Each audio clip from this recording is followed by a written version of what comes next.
They shoot the shit, they shoot the shit, shoot, shit, shooting the shit with Chippa. So, welcome to the first episode of Shooting the Shit with Chippa. As you guys might know, I'm Chippa, Chris Chipman.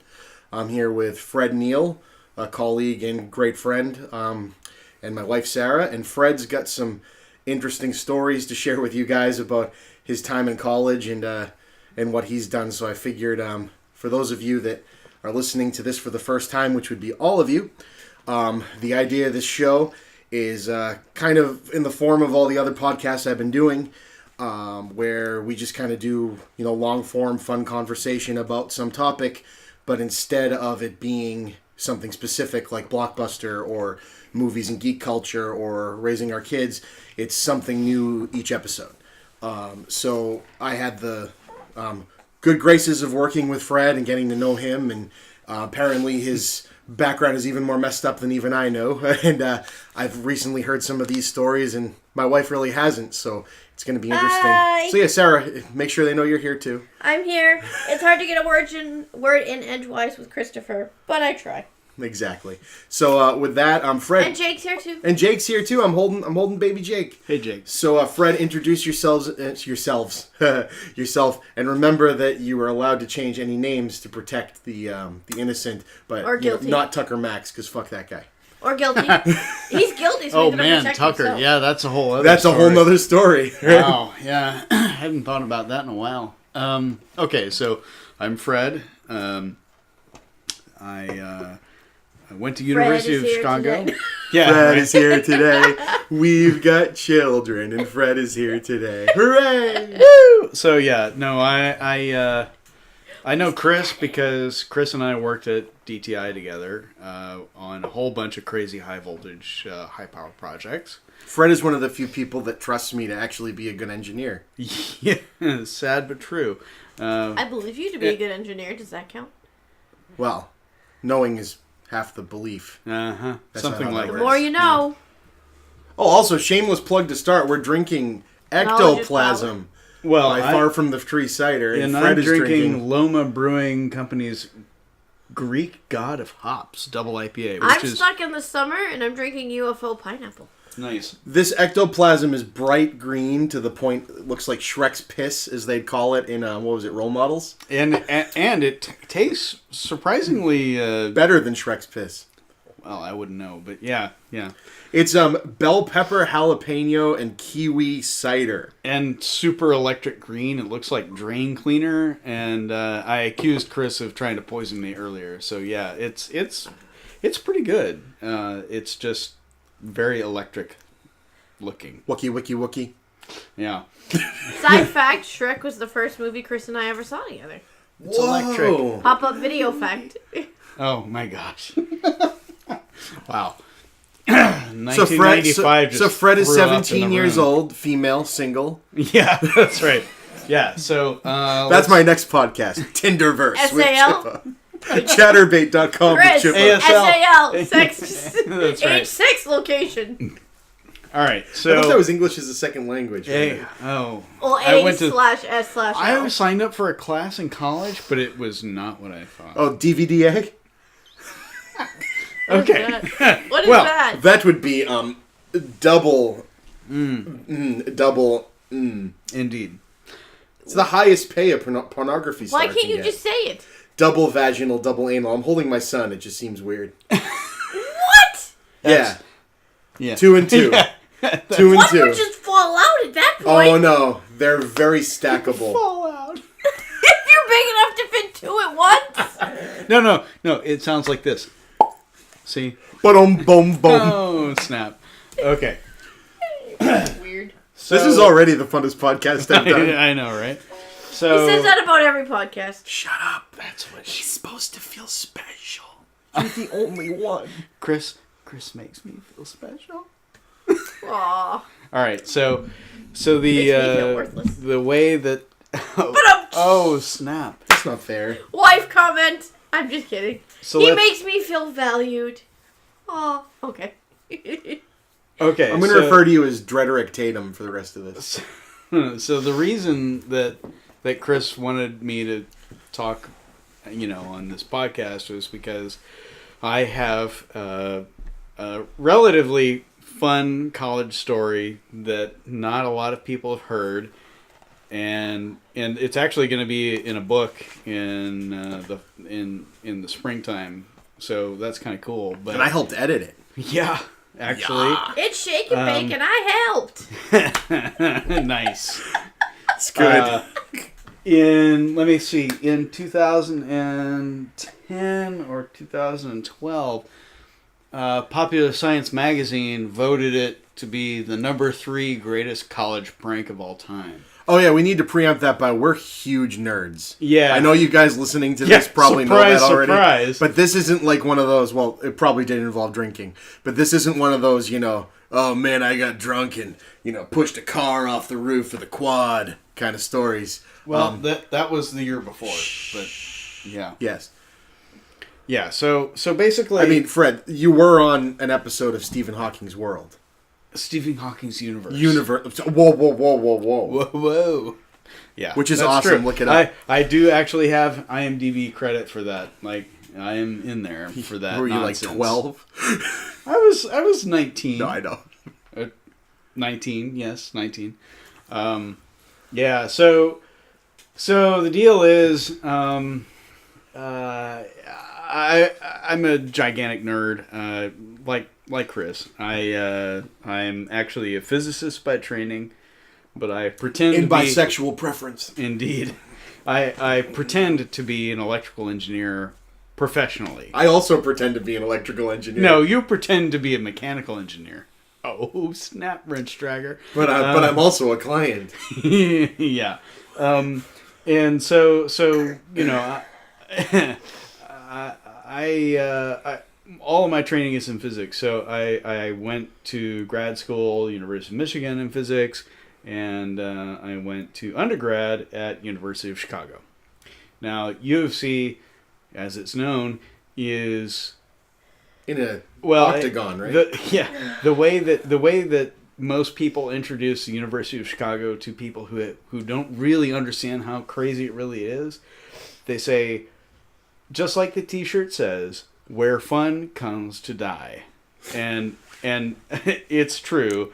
It's like Hogwarts, except everybody's suffering because it's that bad. It's academically, it is the hardest thing I've ever done.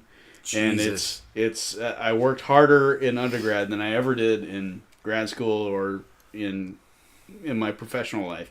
It's really tough, and that's fine, right? I signed up for that. I dig that, right? I'm kind of a masochistic nerd, right? I get it. Like, no, it's not working. I can't wait. Yeah, exactly, right? It's like, yay! I can't wait to be buried under problem sets. Anyway, And never fix them. yeah. So the undergraduate population is always really, really beaten down by work, and they tend to figure out ways to blow off steam that are just as crazy as how much work you're doing. And so, like, yes, you're 11 books deep in your lit class. You haven't read any of them. Well, as a result, then you have the naked run to the, whatever, river. You can imagine. So the one thing that always gets the press involved is the scavenger hunt. And the scavenger hunt at the University of Chicago has been going on since 1989, and it's I was 5 years old. It's a huge deal, and the entire undergraduate population is involved. That's amazing. So what happens is the undergrads divide up into teams, and there's usually, well, back in my day, teams were as small as 20 people, but they were more often like a few hundred people, and entire dorms would form one team, and so that might be as much as almost 750 people. And then you would have these weirdos who would form their own team. It's like 20 people. It's like, hey, we're the physicists. We're gonna, conquer everybody. So usually, the teams were like one dorm or one house within a dorm. And when I say house within a dorm, you should think Harry Potter. So, or really, it's an Oxford system. So basically, you've got a whole building, and that building is divided into houses, and each house is something like 40 to 60 people, basically. And you sit with those people at lunch and dinner and whatever, but they're sort of your automatic family, if you will. I'm using air quotes, and I know this is a podcast, but yes, it's your automatic family. And you must like them. Yeah, exactly. Keep smiling. These are the people that you're going to do everything with. And sometimes they'll be in your class, and that's helpful, blah, blah, blah. Well, when it comes around to scav hunt, if you're in a house that has a lot of house pride, then maybe, if you're really crazy, your house, just your house, will become a team in the scavenger hunt. And I should explain how ridiculous the scavenger hunt really is. The way this whole thing works is, since 1989, they've done it the same way every year. The Wednesday before Mother's Day, at midnight, a cabal of judges that have been secretive the entire year prior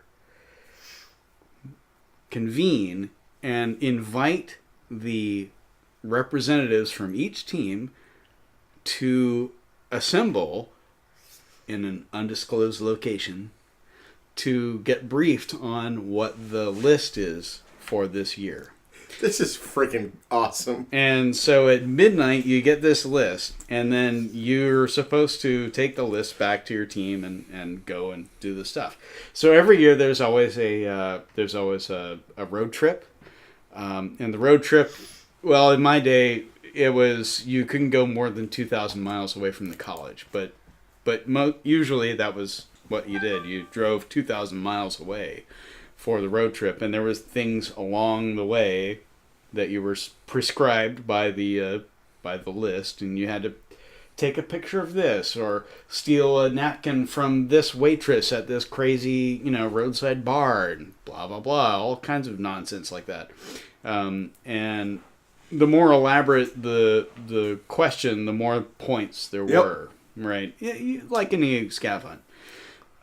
And there were also like physical challenges. I mean, think Double Dare. Think that's what we did. We had always a little bit of a Scav Olympics is what it was called, but that's basically Double Dare level challenges. But imagine drunk college students wearing thongs. That's basically we did a low key scavenger hunt within my group of friends that were all the straight edge kids. Yeah.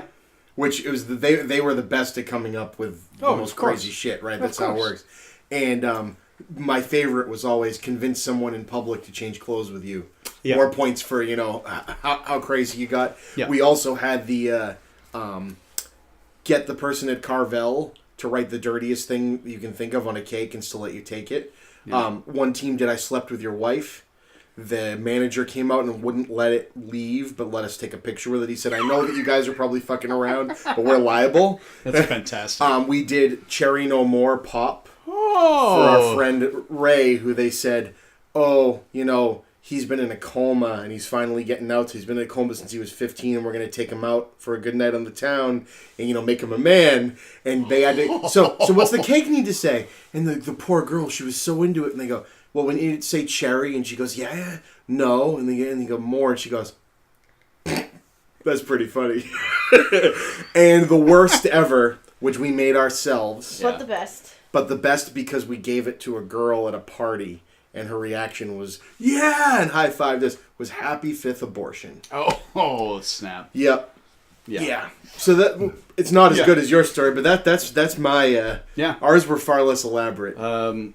So the list that you get at midnight before Mother's Day usually has about 300 items. Love it. And the items range from, let's reenact a Quidditch match to bring an elephant and perform a vasectomy on the elephant.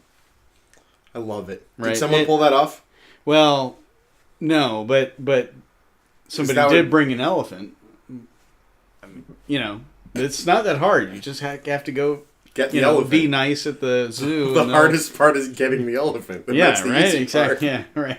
The rest of it's just, We've all seen The Hangover. Gloves and getting the scissors, Could right? you have used a stuffed element or an elephant figure? Yeah, no Had to be credit. No credit. Had to be a real elephant. No credit for non-anthropomorphic elephants. But usually they had a lot of pedestrian items, in the sense that like a normal human can make this happen, right? I mean, they had a lot of items that were not terribly crazy.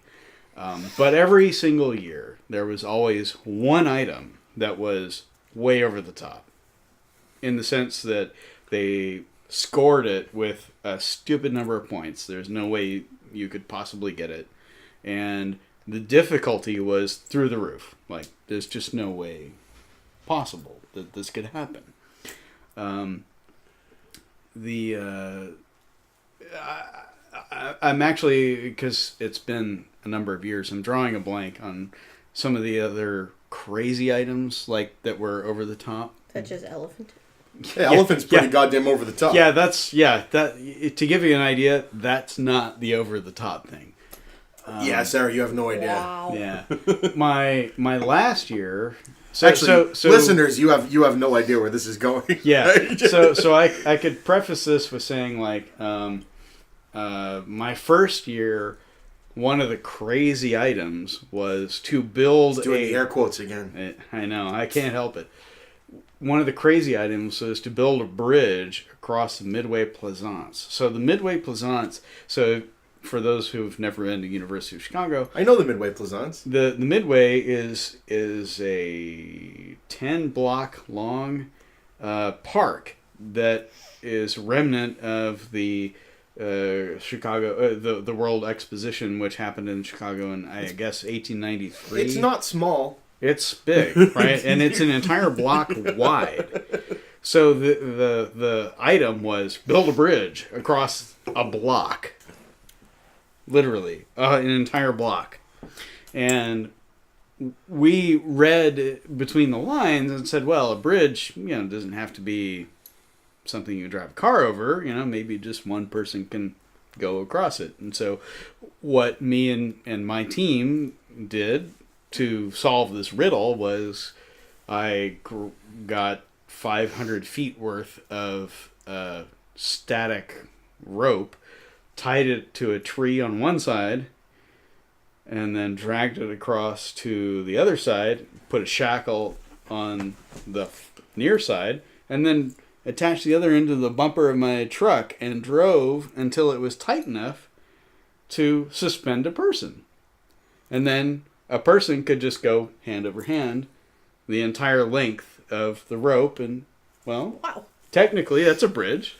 Yeah. And we got credit, right? That's the way this scavenger hunt works. You have creative solutions to stupid problems. Right, and it's the journey that's the interesting part. Exactly. Well, so fast forward, that was my first year. Second and third year, I was less interested. Didn't really do anything for the scav hunt. But my fourth year, I was not really tuned into the scav hunt. I wasn't interested. It wasn't a part of my, spring, routine at this point.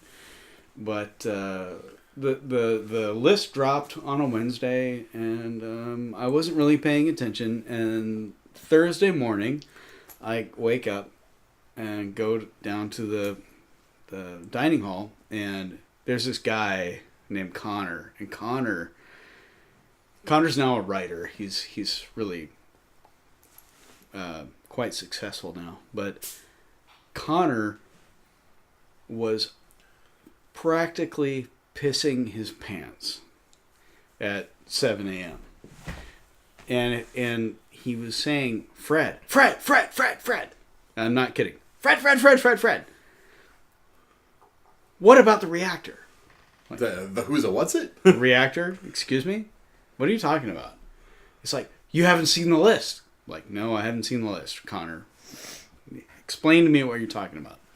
And then Connor explains that apparently there's some sort of a nuclear reactor on the list. And it's the big crazy item this year. It's the one that's worth infinity points, basically.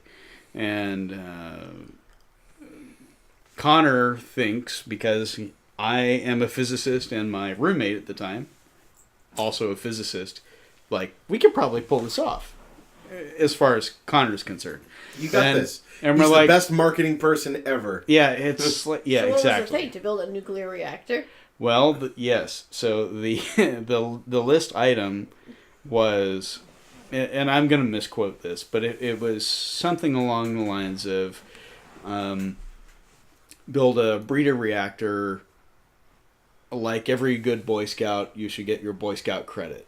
And then it listed, if I remember correctly, link to the nuclear Boy Scout thing. No, right? there was no link. But you know what I mean, like a reference to it or They something. didn't have the yeah. internet back in the dinosaur Yes, ages, yes, right? sorry. Yeah, you know what exactly. I mean. There was. I remember you writing it. There was a reference to it. You were expected to go and read it in No, a fuck library, that. in a real library. Anyway, the way that worked was A reminder to everyone: Fred and I aren't that far apart in age either. That's Yeah. what makes this conversation that's right. hysterical. We're talking What are we, 4 about years apart in age. We're talking 1999. Yeah, Right? Yeah, and I was a senior in college in 2002. Right, exactly. So in What? 90, No, 2006. He's a couple sorry. years older than Yeah, you. 2006. So in 99, like when somebody makes a weird allusion to Harper's article, well, you got to go to the stacks and you got to go dig that shit up, right? So I'm like, okay, Connor, you sound like you haven't slept in 48 hours. Let's just like dial it back a notch and I'll go to the library and we'll check it out. So I went briefly explain to the masses what a breeder reactor is. Mm. You'll get there. I'm getting there. Okay, cool. So I'm just making sure because so just so you all know, this is crazy. yeah, it gets Like it goes off the rails quickly. So a normal college would not let any child. yeah, exactly. Yeah, this. but they're used to this shenanigans. So the deal was, I went to the library and pulled the article from Harper's, and apparently sometime in the early 90s, a guy named David Hahn got his atomic energy scout patch by doing a lot of research and assembling essentially a near complete periodic table, which included a lot of the radioactive elements. And That's crazy. Which is crazy. I mean, that's insane. But like any good Boy Scout, he went a few steps further and assembled, sort of in a very rudimentary sense, what he thought was a functioning nuclear reactor in his shed behind his house. And that was, it was a kind of a cool project, except the cops pulled him over sometime a few months after he got his badge because he was looking super suspicious. And it turned out that his trunk was full of all kinds of radioactive materials. So David got pulled over and he had all this radioactive material, and the cops are like, oh, what do we do? Apparently the EPA got called in, and you can look this all up. It's all public record, but they ended up digging up most of his backyard and burying it out in Utah because he had such an enormous amount of radioactive material in his backyard that like it was a serious hazard to like his neighbors. I mean, it was really bad. So, fast forward 1999, the item on the scavenger hunt list was to recreate this experiment, but in a shed on the Midway, make a breeder reactor just like David Hahn did. Well, So, like I said, I went and did the research, read the articles, and there's a big difference between like a nuclear reactor that can make enough energy to like power your house or your city, and just demonstrating the physics behind it, because the physics involved is not all that complicated, really. And in fact, if you do physics as a major in college, you will likely do the same experiment, probably with copper, and you'll make a copper isotope, and you'll see that the isotope, decays and blah blah blah. And there you go. You've done it. But if instead of copper you start with thorium, like you do in a breeder reactor, then the thorium turns into uranium. And we all know what that is. Oh, if you wait a little bit longer, that uranium turns into weapons-grade uranium. And then if you wait a little bit longer, it turns into weapons-grade plutonium. Okay, so that sounds all scary and all, but in reality, it's really no different from the undergraduate physics experiment that everybody's done. So, big deal. And this was my mindset in 1999. I'm like, oh, well, if we just demonstrate the physics, this isn't really all that hard. I've already done it in undergrad lab, right? So I called up the judges. And I said, okay, I just need a clarification, because I've read the list. I've read the items. Do we really need to have like a real reactor? Because this is that's pretty dangerous. What if we just demonstrate the physics steps that allow you to claim it to be a breeder reactor? So the reason people call it a breeder reactor is that you start with thorium, you end with plutonium, and then it decays back to thorium. So you end up with a cycle where you start off with one fuel, you enrich it, it does its work, and then it decays back into the starting material. That's called the breeder cycle. Well, So we said, look, if we can just demonstrate the breeder cycle, is that enough? And the judges said, well, are you serious? I'm like, yes, we're serious. We can demonstrate the breeder cycle. Dude, we were high when we wrote that. Yeah. No, that is literally the response we got. And we're like, me and Justin, we said, yeah, of course, we can demonstrate the breeder cycle. It's not that hard. And so they're like, okay, but we're going to bring people to verify what you're talking about. I'm like, all right, whatever, it's fine. Sure, bring them. So Saturday rolls around, and Justin and I start looking really carefully at the physics and start doing some calculations. And the only things we really need are really just three things. One, we need a source of high energy and high rate alpha particles. And then we need a source of thorium. And then because that's the starting fuel for any breeder type reaction. And then the third thing we need is a sensitive enough detector to figure out that we're actually creating the nuclear reactions we think we're making, or that we claim we're making. You don't want to go by taste on that one. Yeah. Or smell, right? Or feel. So how's your skin feel right now? A little toasty. It's not there. Yeah. So that's... So the way this all worked out was we got all the clarification from the judges. The judges are like, whatever you do, we're going to have somebody else grade it, but go to it. Justin and I went into the lab and did some machining on some aluminum, and we built this thing which held a source of alpha particles, which was actually an old iridium dial from World War II fighter plane, like crazy hot radioactive. So just spitting huge amounts of radiation out. And then from there, you just have to sort of slow it down a little bit, and then you use carbon sheets for that, and then you essentially end up with neutrons, and those neutrons interact with the thorium, and if you just wait long enough, some number of those neutrons are going to activate the thorium, and what that means is the thorium nucleus will absorb one of those neutrons and ratchet one up on the periodic table.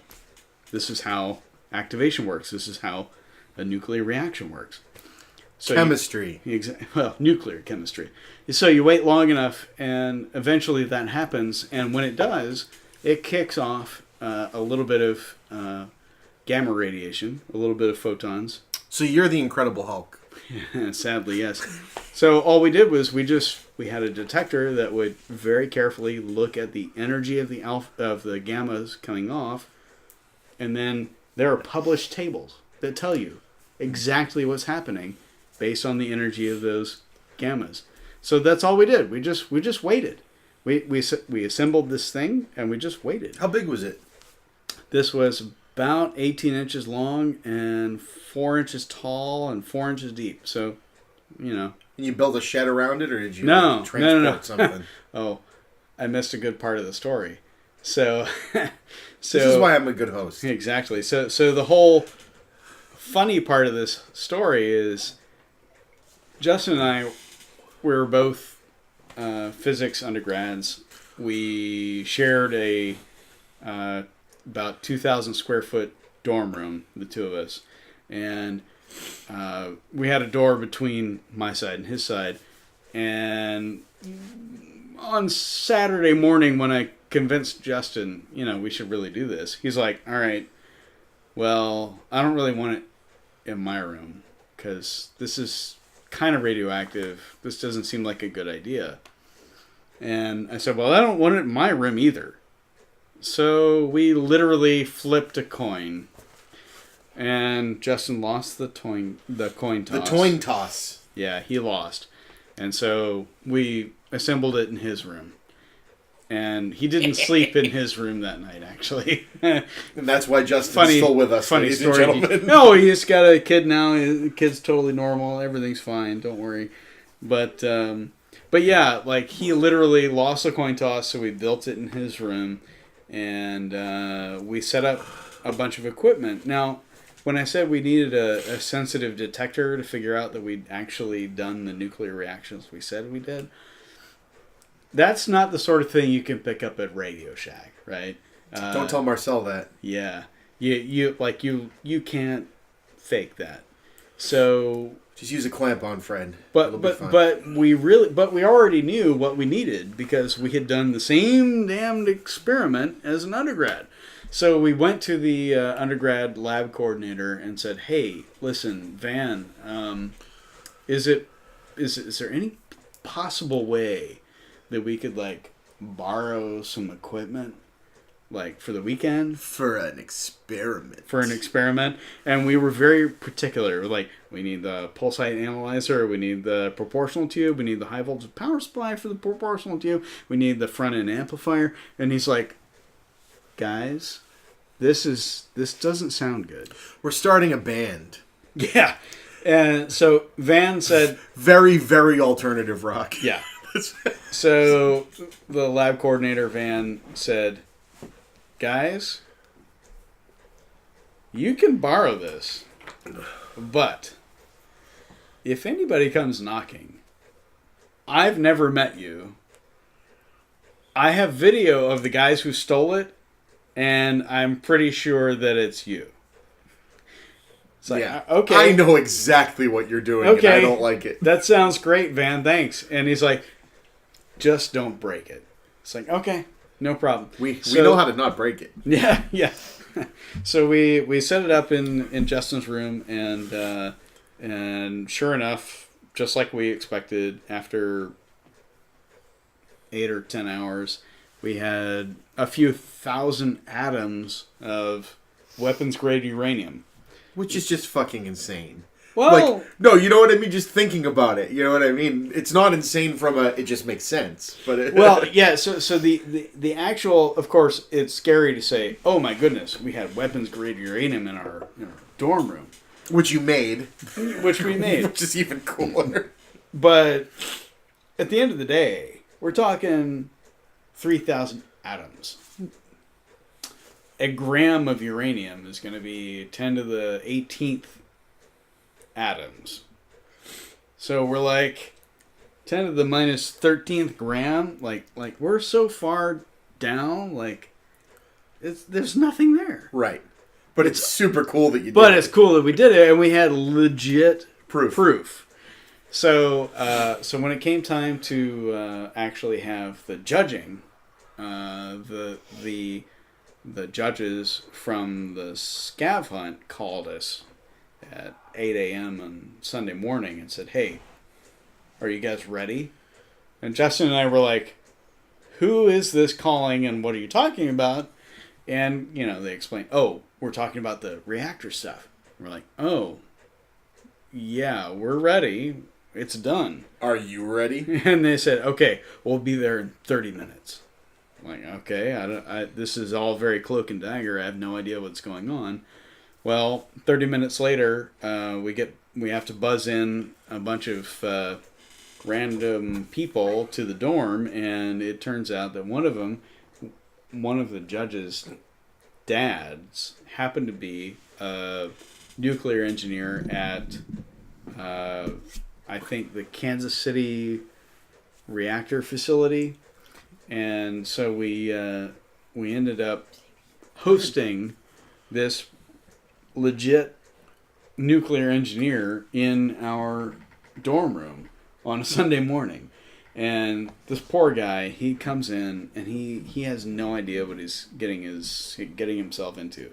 These kids are playing with things. Exactly. He comes into our dorm room. He's like kicking beer cans and cigarette butts out of the way. And then he sits down and he sees our apparatus and he's like, "Oh boy." I forgot to put on my big boy He's pants. like, "Uh-oh." So then we spend the next hour describing in great detail all of the decay chains and the activity and all this other nonsense. And at the end, his face goes from, "Oh my God, what am I doing?" to, "Holy shit, these kids actually are doing what they say they're doing." And he's like, at the end, he's like, "Oh yeah, tell me about your calibration again. Oh, this sounds really cool." And that's awesome. Yeah, like any good scientist, he's like, "Oh, this is really cool." You just had to show him you were on the same playing field. Exactly. And in the end, he's like, "Yeah, this is totally legit. You guys did." And at the end of the experiment, we had something like 2,000 atoms of weapons-grade plutonium and like 8,000 atoms of weapons-grade uranium. Which... He sold it to the Russians, not Hillary Clinton. Yeah, right? That's right.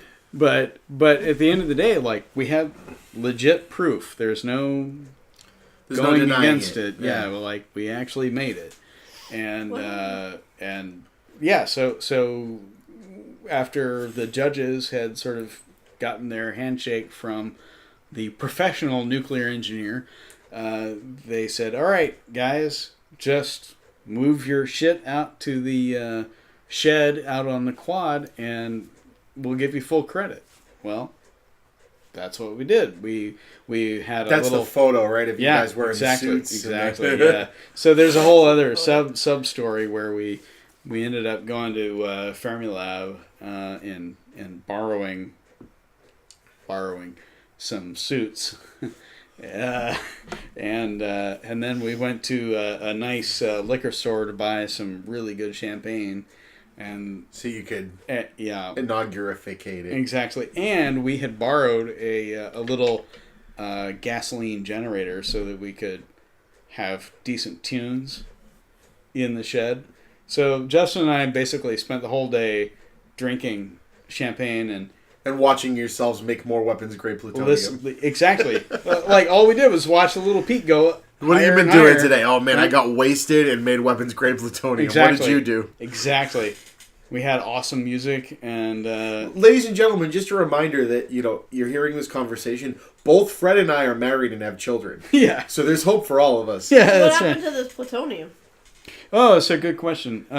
So He drank it. yeah, snorted. No, what happened was at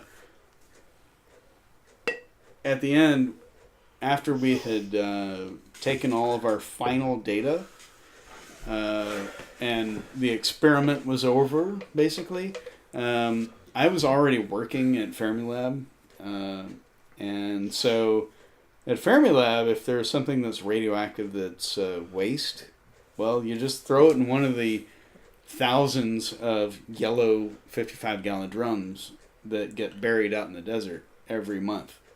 So I just disposed of it appropriately. I bagged it, tagged it, and then put it in the drum, and that was that. So it disintegrates underground or something? It decays over time, so they Yeah.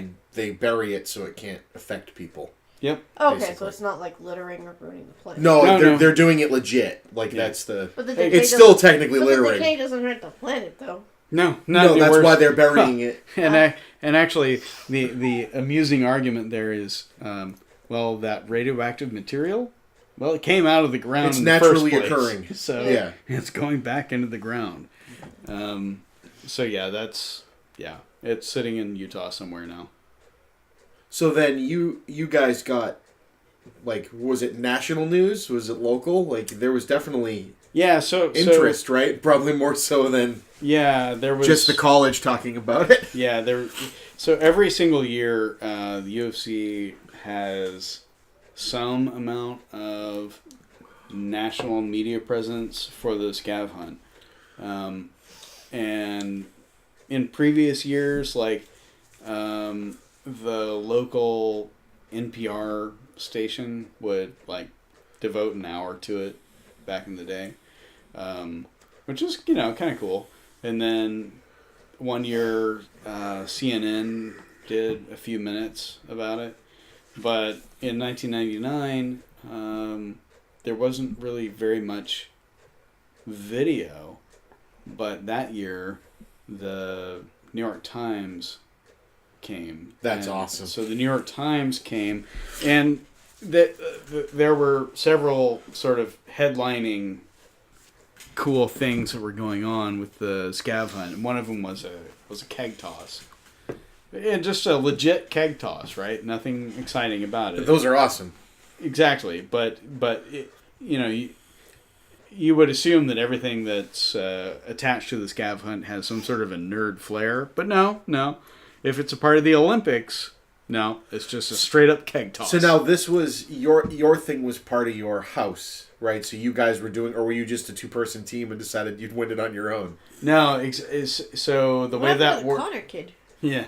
So Yeah. What did you do to poor Yeah. Connor? So what happened to your Connor? marketing exec? Yeah. So the way that all shook out was I lived in a certain house in a certain dorm. Let's call it Hufflepuff. Yeah, I lived in Burton Judson Oh, dorm. come on, you're real Slytherin.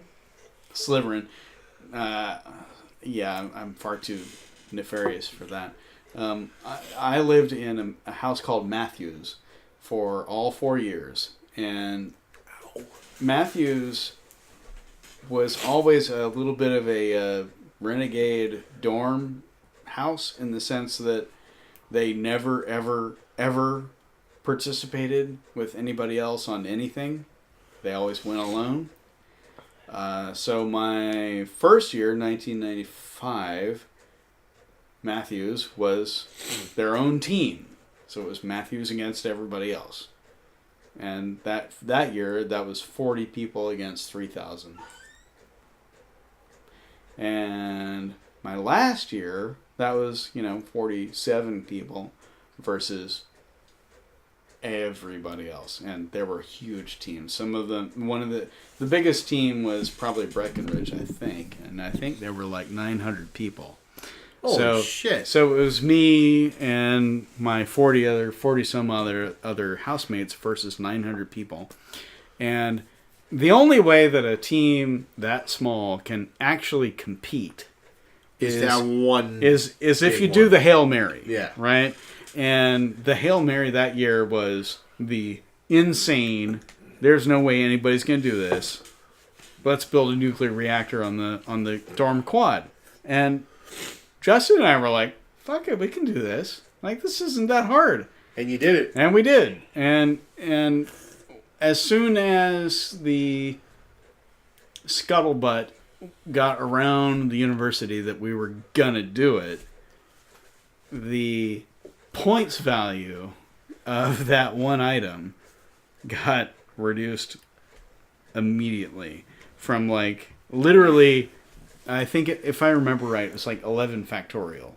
That was how they described it originally, which is, like infinity points. And then after we said, oh, we're going to do this, they changed it to 500 points.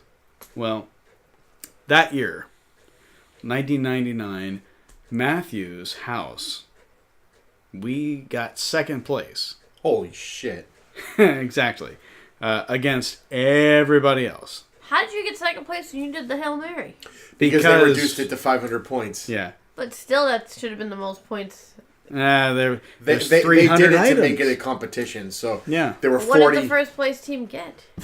Well, nobody else did the Hail Mary, but they got everything else. Yeah. But what did they win? Oh, well. Oh, yeah. Good question. You don't actually win very much. Like, there's a lot of glory, but there's not really any winnings. It's a college game. It's college, right? Yeah. Everybody You win clout. Everybody pats carry each that other on in the forever. back. Actually, that's probably Right. Depending on where you're working, that's on a resume. Yeah. Right. Sadly, yes. That's true. But yeah, so that's sort of the story. And what happened to behind that. Connor was in your house? Is that all it was? Yeah, exactly. Connor was a second year, I was a fourth year, and Connor was extremely excitable. I mean, he's a writer now. I mean, he's a very artsy guy. But back in the day, adulthood calms all of us. But back in the day, he was bouncing off the walls.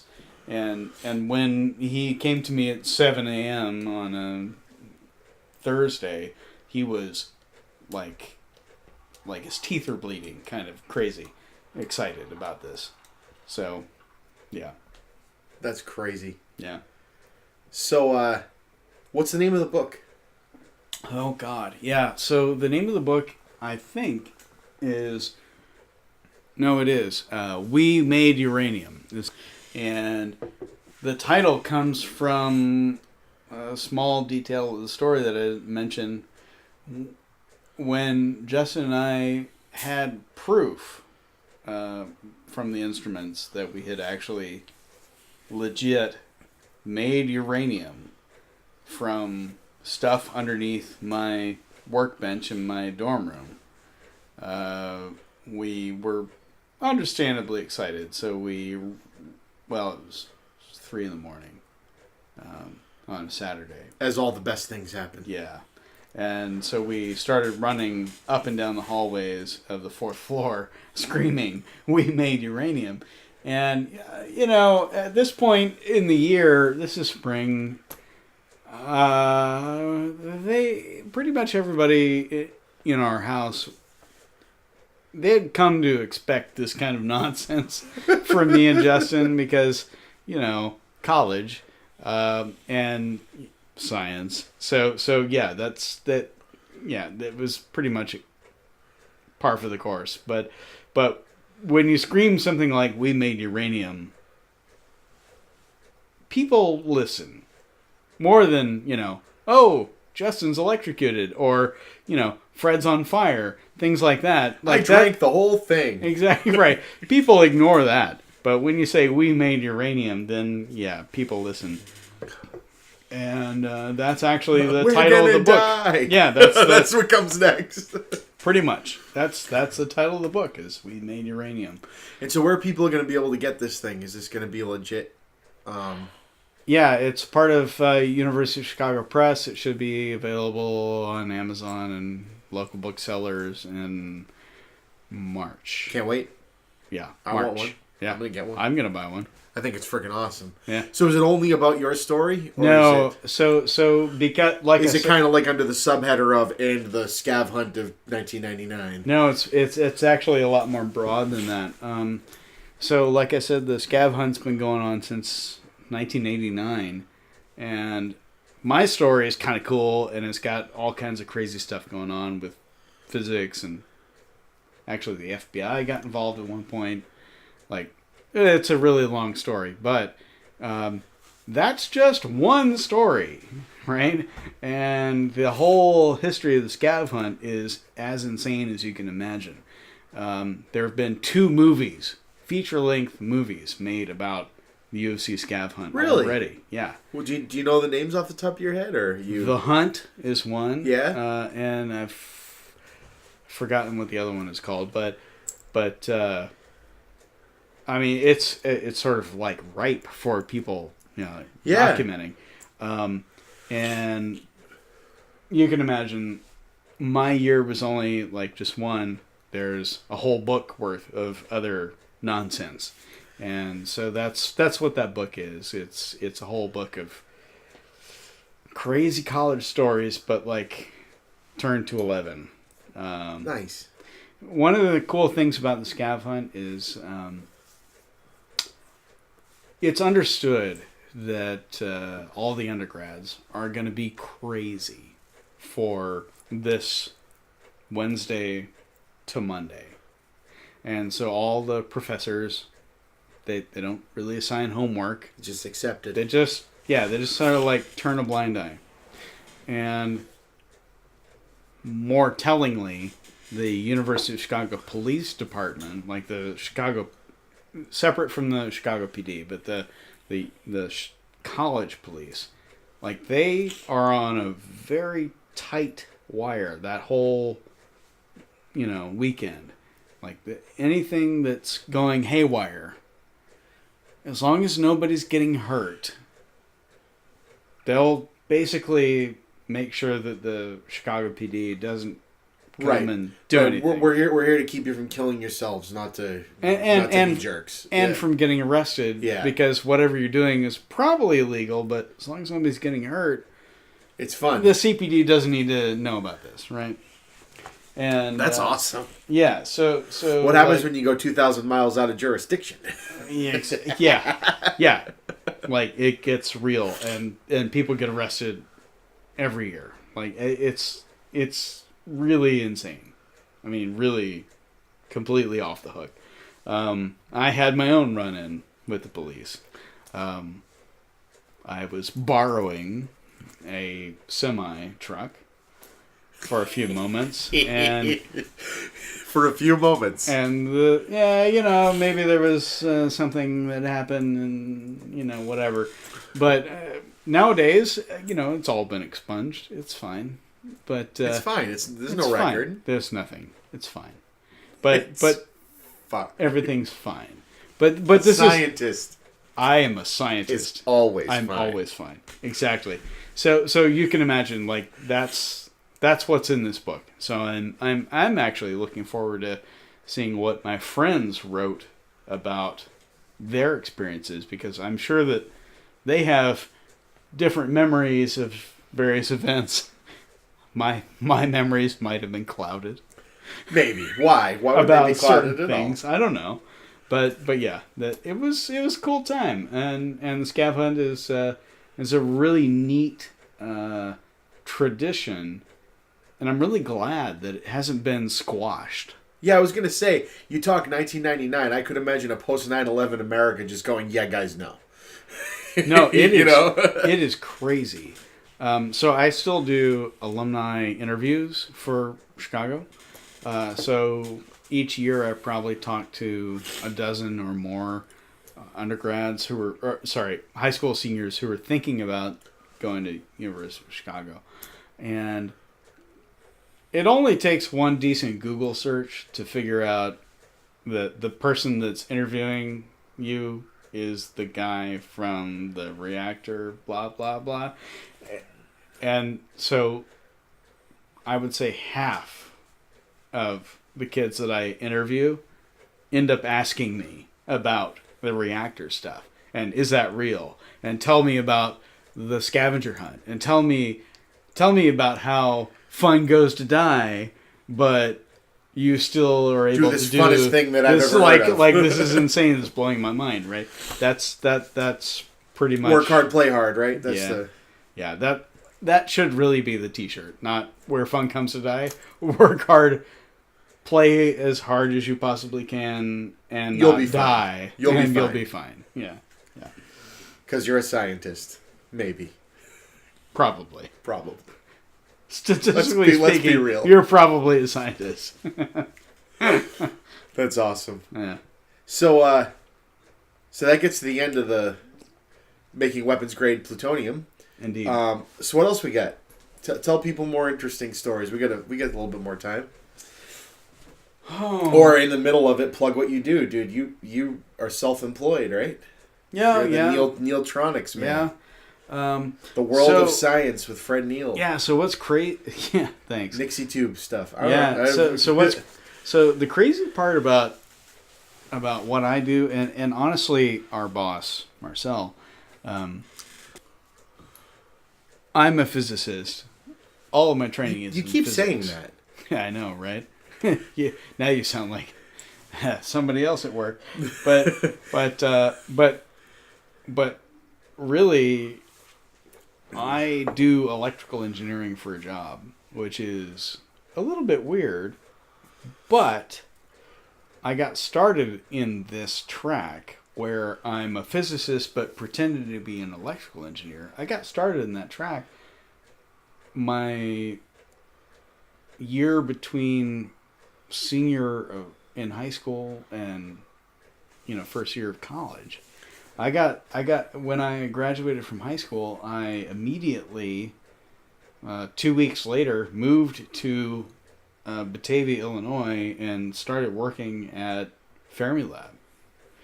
And that was sort of the real trial by fire. Okay, what do you really want to do? What do you want to do for a living? What do you want to be when you grow up? And I'm like, oh, all right. Well, I really want to do power and RF stuff. And I ended up in that group at Fermilab. And I'm like, all right, this is me. I'm done. And I continued doing that for the rest of my life. Here I am, right? I'm still doing it. But it was one of those things where I realized pretty early on that the people that I'm working with, they're doing cool stuff, and this is what I really want to be doing. It's not designing fluorescent light fixtures. Right. Which you did a lot later. I did. Because it paid well. But that's, that's boring, right? That's like the most boring thing you could do. Like the thing you can buy in Home Depot, that's the most boring thing you can possibly build as an engineer. Yeah. Right? As a life career, like that's the boringest, dumbest thing you can do. It might make you money, and it might be kind of cool to see the thing that you designed like on sale on a store like shelf, but it's soul sucking. So when I started working at Fermilab and doing really cool out there engineering, I realized this is what I should be doing, and that's where I've been since. Probably to the detriment of my earning potential, right? I probably could be making more money doing boring stuff, but I don't know. I'm having more fun. No, you just consult for all the companies you used to work for and charge a premium. That's also true, yes. I like that. Fred got me into that world, and I love it. That's true, yeah. I love it. That's true.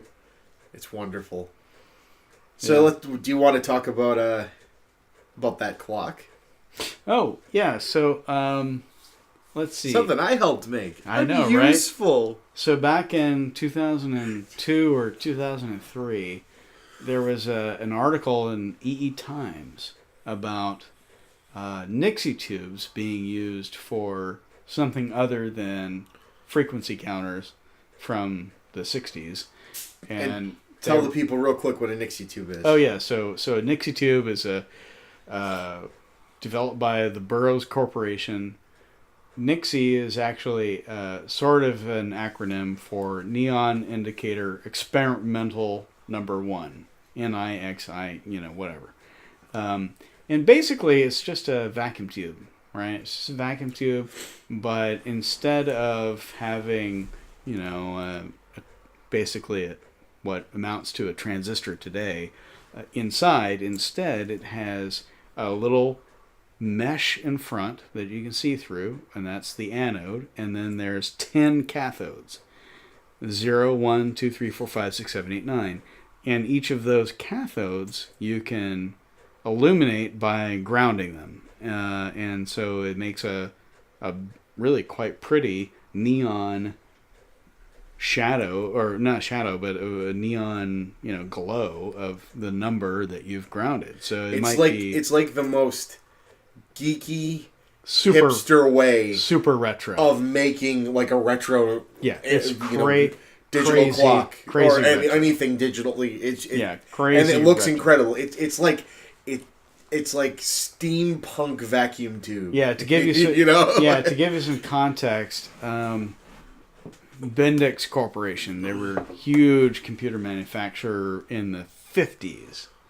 Bendix realized that printing out the answer to a computer program on a teletype machine on paper, or worse, printing it out on a series of punch cards, was slow and dumb. Like, this is terrible. So they said, you know what we should do? We should really use these brand new things called Nixie tubes from Burroughs. And then we can display our answers immediately.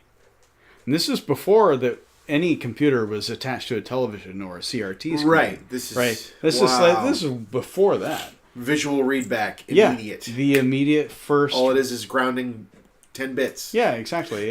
all you're doing is displaying numbers, but that was revolutionary, particularly in the early 50s, up into the mid 60s.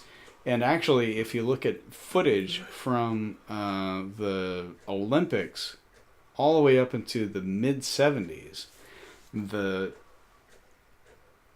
seconds display, particularly the Winter Olympics when they're timing short things, the seconds display in the bottom right hand corner, that's actually a green screened Nixie tube display. You shitting me? I'm not. That's Nixie tubes that ingenious. Have been green screened. That's ingenious. I know, right? That's so lo-fi and amazing all at the same time. But you can totally overlay it over a live video, and it's like bright. And it's tied to the master timing system that they're using to set records. Right? No way to bullshit that. Yeah, it's perfect, right? So yeah, Nixie tubes are a very retro technology. All it is just a display tube. It's no different from an LED display, right? It's just in kick-ass tube form. Old school calculator, right? Exactly. It's 1950s to 1970s. Well, so Nixie tubes are kind of a weird thing because the Soviet Union didn't really have great silicon development. So they didn't really have microchips the way that we had in the West from the 1960s on. They had knockoffs that they would steal or buy on the black market, which is fine, but that meant that internally in the USSR, they couldn't make an LED display that might show the numbers on your calculator in the 80s. Right. They literally could not make them. They did not have the technology. So what did they do instead? Well, they kept using Nixie tubes. Why not? Right? So Nixie tubes were actually still made up until the mid-1990s in the USSR, in ex-Soviet states. So you can still buy Nixie tubes that were made in like 1993. And they work just fine? They work beautifully. actually, if you think about it, that's the pinnacle of that technology. Yeah. Right? They work better than any Nixie tube ever built before it. Right? Which is weird and sad and, whatever. But those tubes, you can still buy them and they work great. And yeah. That's insane. So, the weird thing about all this is, of course, there was still Nixie tubes being made in the ex-Soviet states up into the mid-90s. As soon as Russia, as it's now known, sort of stopped supporting state-owned industries, all of those companies that were sort of state-owned kind of liquidated, and there was never another Nixie tube made until a very enterprising young guy in the Czech Republic started his own company after he finished his master's in engineering, and bought up a bunch of old equipment and started a company to make brand new Nixie tubes. Fucking gorgeous Nixie tubes. Huge. I mean, these are tubes that back in 1970s bucks were more than $100 in today's money. Right. Each. And he's now selling them, and, they're gorgeous. I mean, they're beautiful works of art, each one of them. So, I decided that I should probably start making some clocks out of those tubes. This is not my first rodeo. I've made a number of different clocks over the years. And actually, back in 2006, I made a run of 100 clocks. That's amazing. I remember he's doing this out of his house. Yeah, guys. using yeah. I mean, just for shits and giggles. I didn't really think I would be able to sell any of them, but I saw a good eBay bid on 800 tubes, ex-Soviet surplus. I'm like, all right, you know what? I'm going to jump on this. I know I can make some clocks. And I contacted a woodworker, and I'm like, can you make a decent box? And they're like, yeah, no problem. And so I made a couple of prototypes, made a very Web 1.0 web page, right? Did some stupid little videos, and then posted it. And I contacted a friend of mine and said, hey, I'm making these clocks. Do you think you might be willing to, advertise it on your blog? And he's like, yeah, no problem. Yeah, it's fine. And then that was at 8:30 in the morning.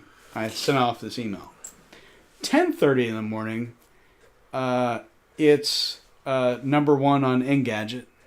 My website suddenly has 800,000 views within 2 hours. And before the end of the day, all 100 clocks are sold. Mind you, I'd only built 2 of them. That's awesome. And I had 3 weeks delivery as the, terms of sale. So I had to make 100 2 clocks. weeks to make 100 clocks. But yeah, I mean, Nixie tubes are awesome. They're beautiful. And if you treat them correctly, from an electrical standpoint, they don't really have a lifetime, so to speak. Right. They just last forever. Right. It's pretty simple. Yeah. Non-mechanical. Yeah. Yeah. I built a clock in 2003 that's still sitting in my office. That's Absolutely. Awesome. Yeah. So I guess we got that. We could maybe end with, we alluded to your, you knowing Tucker Max. Oh, shit. We might as well give the internet a little bit of that. Oh, shit. Yeah. Okay, so those of you listening, we're now taking a left-hand turn from super nerdy physics talk into the author of I Hope They Serve Beer in Hell himself, who I I know those books were huge when I was in college. Which The means definitive book of pickup lines? Yes, which means he was living them when he was in college with you. Correct. Quote unquote. Correct. So tell us a little bit about about knowing Tucker Max. Yeah, so Tucker and I started Chicago the same year. So he and I were supposed to be class of 99. He actually ended up, I think he actually finished a year early. They probably wanted to get rid of him. Yeah, probably. But he was in Matthew's house with me our first year. And I was on the first floor, and Tucker was directly across the hall from me.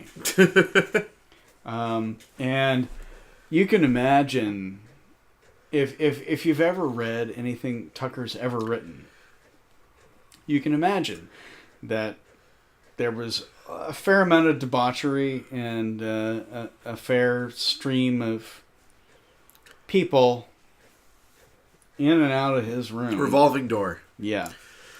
Yeah. His dick was a revolving door. You gotta say the punchlines in what he wrote were really funny. Oh, but yeah, no doubt. He could write. No doubt. Strangely. No doubt. And you know what? But he just seems like a complete waste of human life. That really speaks to the people that end up at University of Chicago. Yeah. They're probably talented in some way very or another. talented, but they may be complete dick bags. Complete dick bags, yeah. So Tucker, I think he would agree, he was a complete shithead. I mean, that's his calling card, right? Yeah. I mean, he was a horrible person. But he was across the hall, right? He was an asshole. I remember one time isn't really the real... At band camp?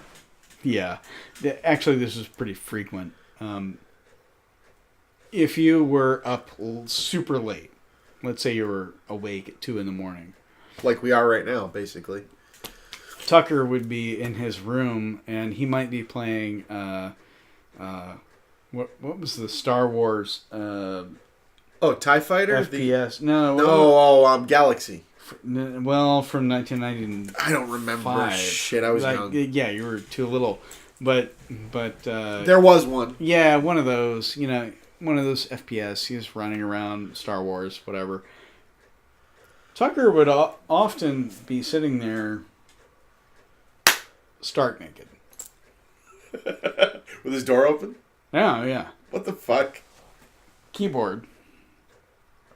Covering his junk. And he's playing the game, right? And these are the very, very early days of online gaming. So he might actually be networked to somebody across the campus, right? And talking dirty.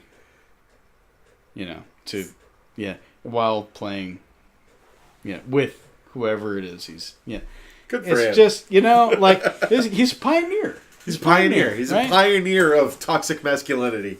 Totally.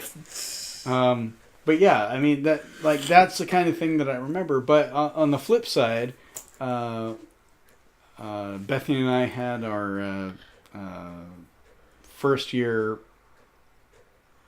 What do you call it? Fancy reunion? Dress up dance. Yeah. It's college. Yeah. In '95. The not promenade. Yeah, social, a prom, some nonsense, and it was in fall, and Bethany had had a very cute dress that tied up in the back, and I was busy getting my own nonsense dressed, so she went across the hall, and the only person that was actually there on a Friday night at 7:00, because Tucker very rarely was out. He was usually online. Online, yes. The stories would lead you to believe different. Exactly.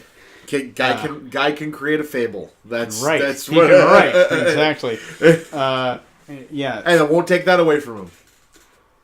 So who tied Bethany's dress up? That's amazing. For our first prom? Yeah, it was great. It was great. It was your son. It was Tucker. Tucker tied that shit up, and we still have a picture of Bethany, standing there in the hallway With Tucker Max with tying her her shirt up. Yeah, yeah. Actually being a gentleman. Wow, look at that. Well, halfway. He was still looking down her dress, but Of course he was. yeah, it's Tucker. Yeah, shitbag to the end. See, college was interesting.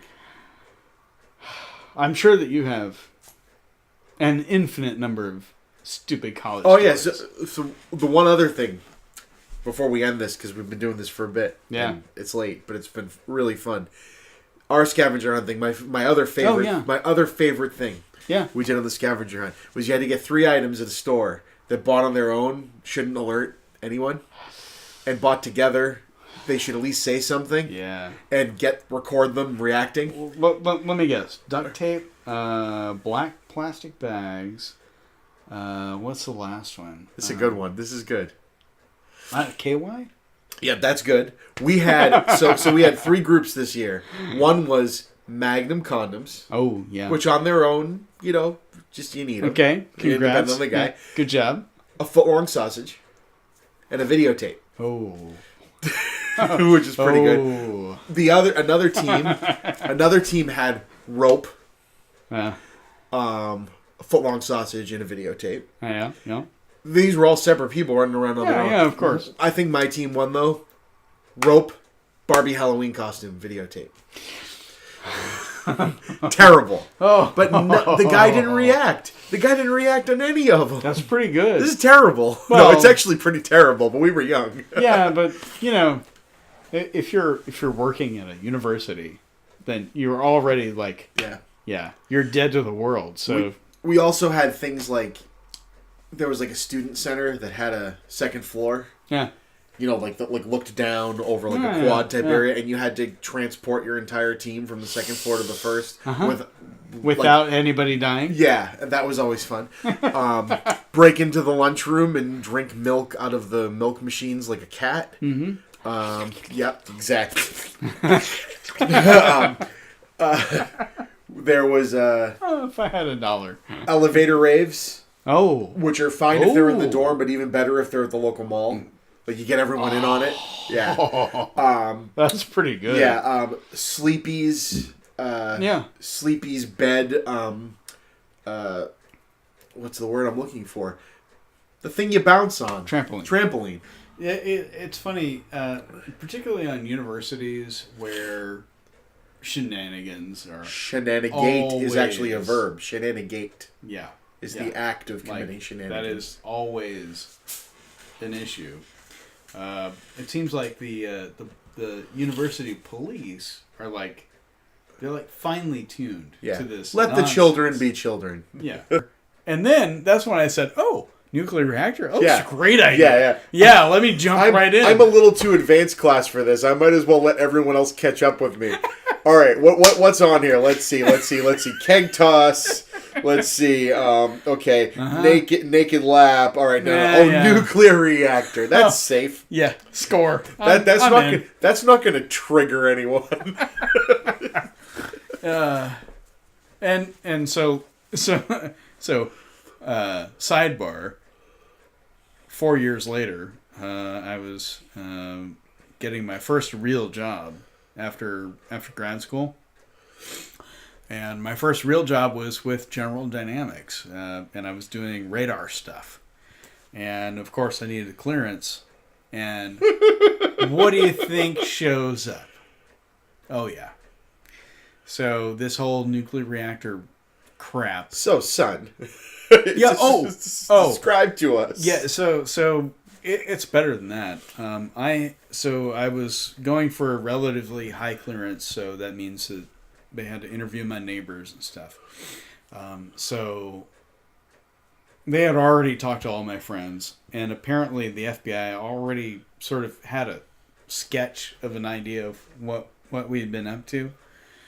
But in order to do their due diligence, they talked to my neighbors, and they're like, "Hey, are you aware that your neighbor built a nuclear reactor unlicensed without any government supervision?" And my neighbors were That like, must have gone well. yeah, my neighbors were like, what are you talking about? Like, I don't know what the hell but in the end, Are you aware? yeah, exactly. No, that your neighbor is a Russian operative son. Yeah, right. I mean, that was basically the way that went. And at the end, all my neighbors were like, okay, whatever, it's fine. I don't care. Like, Fred, he wouldn't hurt fine. anybody. Yeah, exactly. This isn't the burbs. But that's but that was what they led off with was, are you aware that your neighbor is like a nuclear terrorist? Oh crap! Yeah, this is post 9/11. It's nuclear. Yeah, exactly. No, nuclear. Nuclear. That's what I said. Yeah, you didn't pronounce it the right way. I said nuclear. I pronounced it the way they told me to pronounce it. Yeah, exactly. Yeah. Potato. It's all horseshit. Anyway. Imagine if you did that now. Can you even, grep in your head, what would happen? With social media and the news and the way that they are. Oh, think about this. What are your children learning in school? Yeah, think about those poor undergraduates. Now, what is completely not insane, the complete other side of look at how fucking smart our children are. Let's not go with that. Yeah, no. Let's go with this guy's obviously an anarchist who's gonna blow up the world. And the thing that's complete horseshit is the experiment that we were replicating is what they teach you. A standard undergraduate physics. You just took it to the practical applied level. That is exactly what we did. Yeah. Right? It's amazing. And it wasn't even all that exciting. It wasn't all that hard. But it's just so cool. But it ends up as number 3 in popular science, right? I mean, because it's cool, but when 22-year-old kids make a nuclear reactor, that's pretty cool. Or however old you were. 20, yeah. 20, yeah. Yeah. I mean, it's fucked up. That I agree. That was pretty cool that we were able to pull that off. You just did it very legit. When you really boil down to it, there's no aside from the fact that people think nuclear is unsafe. Right. There's nothing. You did the measurements right. You abated it correctly. At the end of the day, you know what we did? We did an undergraduate physics experiment in our dorm room. Except it happened to be with thorium instead of copper. Which means it produced real things. Which means real things. Made slightly scary real things. That's it. Which at a mass-produced level could potentially be scary. In 1,000 years, yes. Yes. This is the worst way to make enriched uranium. So, I think... Yeah? That this worked out well. I think this is a good idea. Cheers. Cheers to you, sir. Oh, Fred, wait. You don't have anything to cheers with? Beer? No, it's right over here. Here we go. All right. Aha. Cheers, sir. Cheers, sir. Thank you for being on the first episode. This podcast ended more times than The Return of the King, which is fine. But do you have anything you want to plug, talk about, tell people about besides the book? Actually, yes. All right. I've got a brand new Nixie tube clock coming out using gigantic tubes from a new manufacturer who's remanufacturing copies of West German tubes from the 70s. And they're very beautiful. They're huge. So, yeah, I'm working on that. That's kind of cool. And they'll be able to see that when it's eventually being made on your website? One of these days. No, I'm just wondering, is that Neiltronics or is that the World of Science with Fred or is it, great question. PapalNipSlip.com? Nipslip. Yeah, good question. I don't really even know yet. All right. Well, I'll make sure I update you guys with that because I actually designed part of it. Yes, you did. Because I'm an engineer, despite what they tell me. So as always, with me, I'm at the Chippa on Twitter. The Chippa Made This on YouTube.